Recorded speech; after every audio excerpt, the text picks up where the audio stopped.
লাল সবুজের পতাকার আবরণ ভেদ করে সূর্য উঁকি দিয়ে জানান দিচ্ছে এই তো স্বাধীন বাংলাদেশ। আর তাই তো জাতির শ্রেষ্ঠ সন্তানদের বিনম্র শ্রদ্ধা জানাতে মিরপুর শহীদ বুদ্ধিজীবী কবরস্থানে ভোর থেকে নামে সব শ্রেণী পেশার মানুষের ঢল।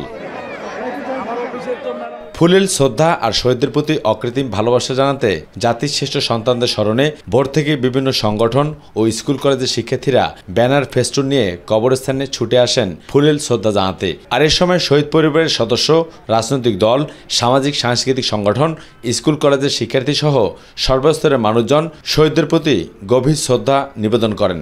আমরা যে আকাঙ্ক্ষার বাংলাদেশ বিনিময়ের লক্ষ্যের জন্য আবু সাইদ মুগ্ধরা শহীদ হয়েছেন, সেই বাংলাদেশ যেন বিনিময় করতে পারি, প্রত্যেকটা মানুষের বাত এবং ভোটের অধিকার নিশ্চিত করতে পারি। আমাদের দাবি হলো যে যার যা প্রাপ্য এই দেশের জন্য, এই দেশের মাটির জন্য, পতাকার জন্য তাকে ইতিহাসের জায়গায় তাকে স্থান দেওয়া উচিত। শহীদ বুদ্ধিজীবী কবরস্থানে আজকে লক্ষ লক্ষ জনতার ঢলে প্রমাণ করে মানুষ আর ফেসিবাদের যুগে ফিরে যেতে চায় না। যেই শেখ হাসিনার প্রেতাত্মার আমাদের ভিতরে ঢুকে আছে, এই ভাইরাস আমরা যে কোনো মূল্যে এই ভাইরাসকে আমরা পুড়িয়ে একদম শেষ করে দেব।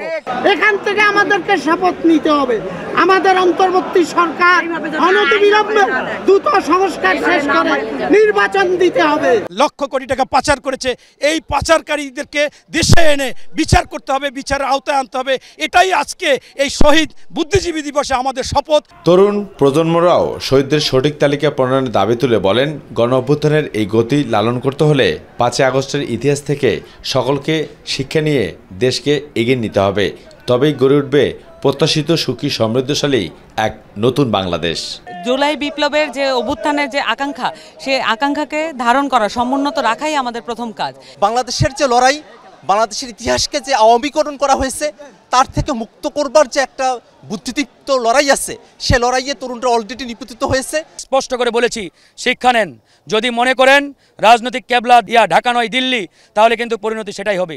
আমরা চাই আমাদের প্রত্যেকটি রাজনৈতিক দলের আমাদের রাজনৈতিক ক্যাবলা হবে ঢাকা। সেই পরিবারগুলোকে সঠিক পৃষ্ঠপোষকতা করা হচ্ছে না। শুধু তাই না, যারা শহীদ আছে তাদেরকেও শহীদ পৃষ্ঠপোষকতা করা হচ্ছে না। 14 ডিসেম্বর যে শহীদরা রক্ত দিয়েছেন, তাদের রক্তের বিনিময়ে যে আমরা একটা নতুন দেশ পেয়েছি, এই দেশটাকে আমরা তরুণ প্রজন্মের যারা আছি নতুন করে সাজাতে চাই।